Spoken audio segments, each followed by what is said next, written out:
Selamat siang, Assalamualaikum warahmatullahi wabarakatuh. Kali ini saya akan menjelaskan tentang konsep dasar dari digital marketing sesuai tugas dari mata kuliah Digital Business and Marketing. Yang pertama yaitu memahami digital marketing. Jadi di era digital saat ini, peran digital marketing semakin penting untuk keberhasilan bisnis. Digital marketing memungkinkan perusahaan untuk menjangkau, berinteraksi, dan membangun hubungan dengan pelanggan secara lebih efektif dan terukur.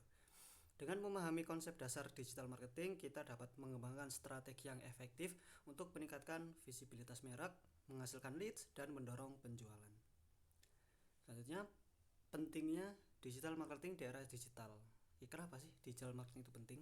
Karena yang pertama adalah jangkauan yang luas. Digital marketing memungkinkan perusahaan untuk menjangkau audiens yang lebih luas dan beragam, melampaui batas-batas geografis. Yang kedua, personalisasi dan interaksi.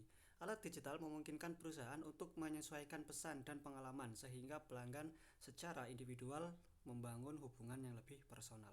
Yang ketiga yaitu pengukuran dan analisis. Digital marketing menyediakan data dan analisis yang kaya untuk memahami perilaku dan preferensi pelanggan, serta mengoptimalkan strategi. Yang keempat, efisiensi biaya. Banyak saluran digital yang menawarkan biaya yang lebih terjangkau dibanding dengan metode pemasaran tradisional atau konvensional. Poin selanjutnya yaitu adalah komponen utama digital marketing. Yang pertama ada konten digital, konten seperti artikel, video, infografik, dan lainnya yang menarik dan bermanfaat bagi target audience. Yang kedua adalah saluran digital atau biasa kita sebut dengan channel.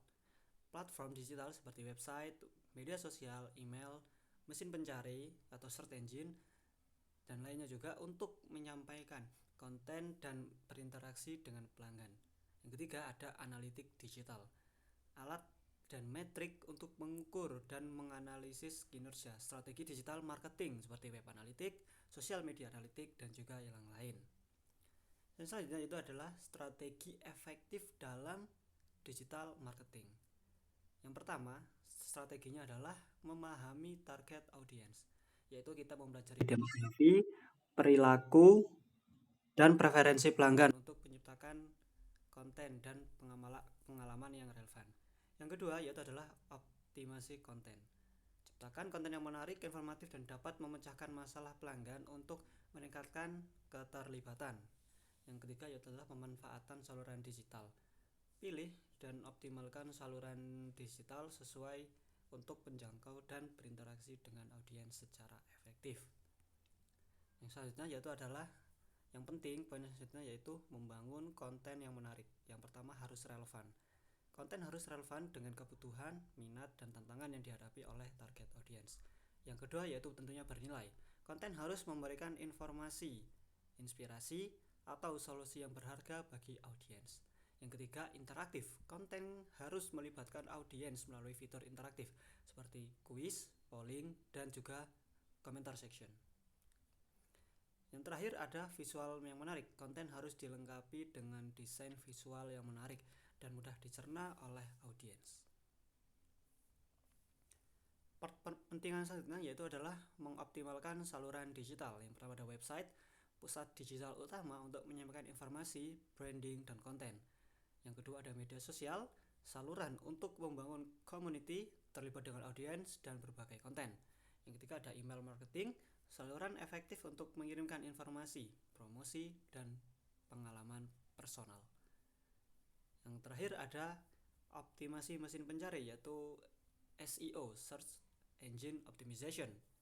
Untuk lebih lanjut itu ada di RPS 14, jadi tidak akan saya jelaskan lebih lanjut tentang optimasi mesin pencari. Part penting selanjutnya yaitu mengukur dan menganalisis kinerja digital marketing. Yang pertama ada identifikasi tujuan. Tetapkan tujuan yang jelas seperti peningkatan leads, penjualan, atau keterlibatan pelanggan.